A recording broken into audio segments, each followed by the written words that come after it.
প্রথমত আমরা যে তিনটি দেশের নাম শুনতেছি, সৌদি আরব, তুরস্ক, পাকিস্তান। সৌদি আরবে মুসলিম বিশ্বের সবচেয়ে পবিত্র যে ভূমি মক্কা এবং মদিনা অবস্থিত।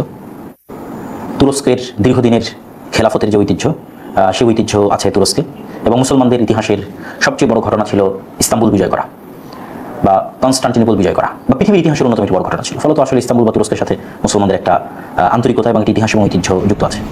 আর পাকিস্তান যেহেতু আমাদের প্রতিবেশী এবং দক্ষিণ এশিয়ার দেশ, আমরা সবাই জানি একমাত্র মুসলিম বিশ্বের পারমাণবিক শক্তিধর রাষ্ট্র, এবং তুরস্কের কথাও জানি যে তারা ড্রোন প্রযুক্তিতে অনেক এগিয়ে, এবং সৌদি আরবের অর্থনীতি, তেল, খনিজ ইত্যাদির কথা আমরা অবগত আছি।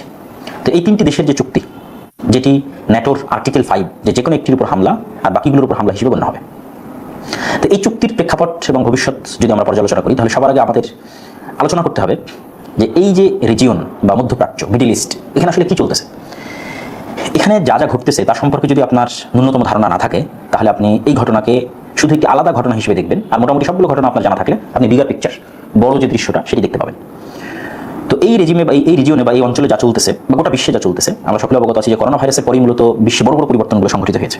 এই যুগের যেগুলো বড় বড় পরিবর্তন, যেমন আমরা যদি বলি আফগানিস্তানের তালিবানদের কাবুল বিজয়, যেটি 15ই আগস্ট 2021, যদি রাশিয়া এবং ইউক্রেনের যুদ্ধের কথা বলি 2022 সালে, তারপরে হামাসের ইসরায়েলি আক্রমণের কথা বলি 7ই অক্টোবর 2023 সালে, তারপরে বাশার আল আসাদের গভর্নমেন্টের যে পতন, যেটা 8ই ডিসেম্বর 2024, এই যে বড় বড় ঘটনাগুলো, এবং সর্বশেষে যুক্ত হয়েছে ইরান এবং ইসরায়েল বা ইরান এবং আমেরিকা যুদ্ধ। তো এটি কিন্তু একটা আরেকটার সাথে খুবই কানেক্টেড। তো আমরা প্রতিটা দৃশ্য একটু হালকা হালকা করে আপনাদের সামনে তুলে ধরবো।